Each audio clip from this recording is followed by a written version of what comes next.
फिर भगवान के प्रत्येक अंग का चिंतन करो, नाभि का चिंतन करो।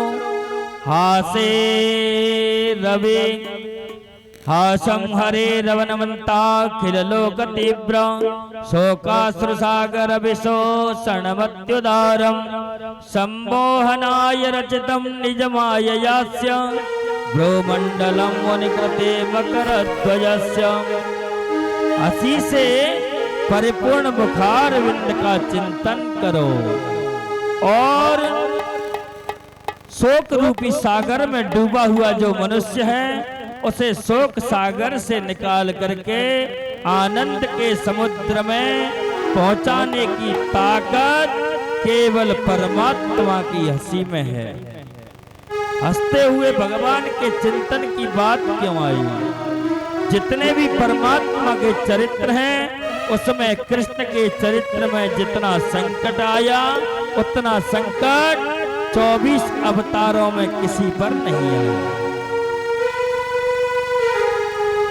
श्री कृष्ण के चरित्र पर एक नजर डालो।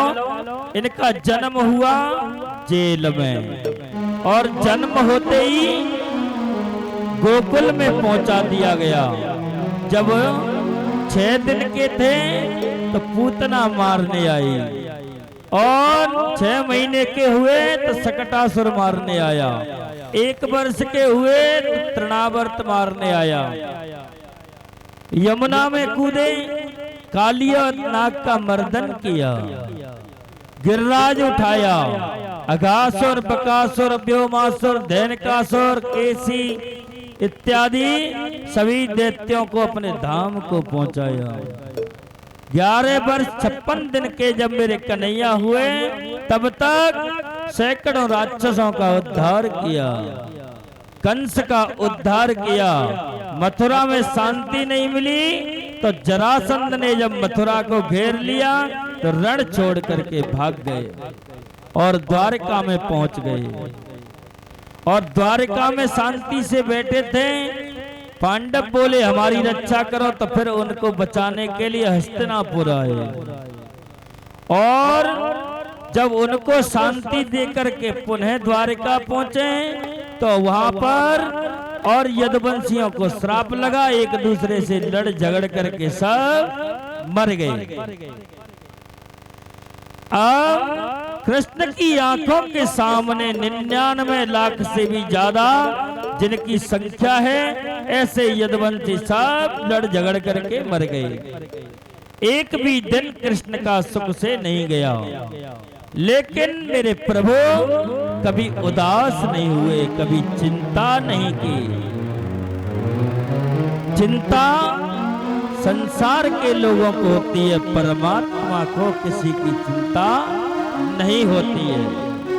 संसारी पुरुष जब उत्पत्ति करता है, पालन करता है और संहार करता है तो उसको मोह होता है। लेकिन मेरे परमात्मा को किसी में कोई मोह नहीं है। मेरे गोविंद हमेशा मुस्कुराते रहते हैं।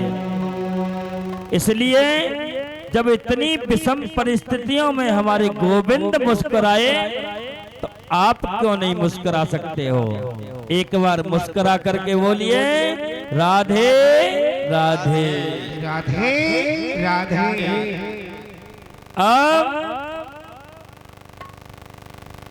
जब गोविंद ने अपना सारा जीवन मुस्कुराने में ही निकाल दिया, कभी उदास नहीं हुए। आपने जीवों को देखा है, कई जीव ऐसे होते हैं, एक उल्लू होता है, वो कभी पूरे रात को देखता है, दिन में दिखाई नहीं देता है उसको। तो उल्लू सोचता है कि दिन कभी नहीं हो। कौआ को रात को नहीं दिखता, इसलिए कौआ कहता है रात नहीं हो। लेकिन दुख और सुख तो आते जाते रहते हैं। दोनों परिस्थितियों में जो भगवान को याद करे वही मानव जीवन में सच्चा ज्ञानी है। कपिल करो और वो चिंतन भी किसका करना है? मेरे प्रभु के मुस्कुराते हुए चेहरे का। अब कुछ लोग तो बनावटी चिंतन करते हैं। एक दिन क्या हुआ, एक सेठ जी थे और वो सेठ जी कभी कोई दान पुण्य नहीं करते थे। उनके पत्नी बच्चे सब कहते, बोले कुछ दान पुण्य कर लिया करो, लेकिन सेठ जी बोले दान से क्या होता है, पैसा कमाओ। किसी ब्राह्मण को, साधु संत को दुकान पर बैठने नहीं देते। बोले महाराज अगर कुछ सामान लेना है तो बैठो, चंदा बंदा मांगने आए हो तो भले ही जाओ, यहाँ नहीं है कुछ भी। अब वो उनसे सारे लोग बहुत परेशान, बोले ये सेठ कैसा है, कभी दान पुण्य नहीं करता है। एक दिन एक महात्मा आए और सेठ जी की दुकान पे बैठे। सेठ जी ने कहा, बोले महाराज कुछ सामान लेना हो तो बताओ, अगर चंदा वंदा मांगने आए हो तो जाओ।